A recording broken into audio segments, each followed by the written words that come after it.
Right breaking news చూస్తున్నాం. పెహల్గాం దాడి కేసులో ఎన్ఐఏ కీలక పురోగతి సాధించింది. ఉగ్రవాదులతో సంబంధం ఉన్న ఇద్దరిని ఎన్ఐఏ అరెస్టు చేసింది. ఉగ్రవాదులకు ఆశ్రయం ఇచ్చిన ఇద్దరిని ఎన్ఐఏ అదుపులోకి తీసుకుంది. పర్వాజ్ అహ్మద్, బషీర్లను ఎన్ఐఏ అధికారులు పట్టుకున్నారు. నిందితులకు లష్కరే తోయిబాతో లింక్ ఉన్నట్లు గుర్తించారు అధికారులు. పాక్ ఉగ్రవాదులే దాడి చేశారని ఎన్ఐఏ నిర్ధారించింది. డీటెయిల్స్ వెంకటేష్ అందిస్తారు. వెంకటేష్, పహల్గాం ఉగ్రదాడి దర్యాప్తులో కీలక పురోగతి.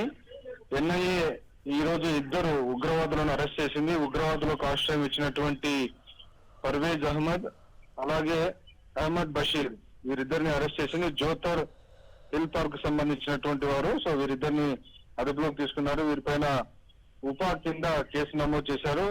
అన్లాఫుల్ యాక్టివిటీస్ ప్రివెన్షన్ యాక్ట్ 1967 కింద వీరిని అరెస్ట్ చేస్తున్నట్టుగా నేషనల్ ఇన్వెస్టిగేషన్ ఏజెన్సీ ప్రకటించింది. ఖచ్చితంగా ఇది చాలా కీలకమైనటువంటి పురోగతి.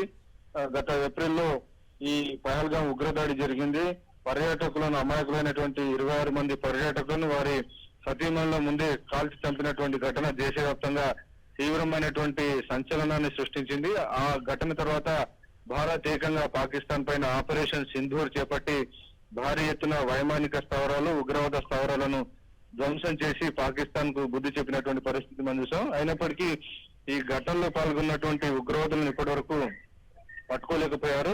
అయితే ఈ ఉగ్రవాదులకు ఆశ్రయం ఇచ్చినటువంటి పర్వేజ్ అహ్మద్ అలాగే బషీర్ అహ్మద్ ను ఈ రోజు పోలీసులు అరెస్ట్ చేశారు. ఎన్ఐఏ ఈ కేసును మొత్తం ఇన్వెస్టిగేషన్ చేస్తుంది. సో డెఫినెట్ గా వీరిని ఇంటరాగేషన్ చేస్తే ఈ ఉగ్రవాదులు ఎక్కడ దాక్కున్నారు, ఎక్కడి నుంచి వచ్చారు, దీనికి సంబంధించినటువంటి కంప్లీట్ ఇన్ఫర్మేషన్ అంతా కూడా మనకు బయటకు వచ్చే అవకాశం ఉంది. సో ఫలితంగా పాకిస్తాన్ అంతర్జాతీయ సమాజం ముందు నిలబెట్టేటువంటి అవకాశం వస్తుంది. ఎందుకంటే ఇప్పటి వరకు పాకిస్తాన్ తాను ఈ దాడికి పాల్పడలేదు అనేటువంటి ప్రకటన చేస్తున్న నేపథ్యంలో డెఫినెట్ గా ఇది ఒక బ్రేక్ త్రూగా మనం చెప్పాలి.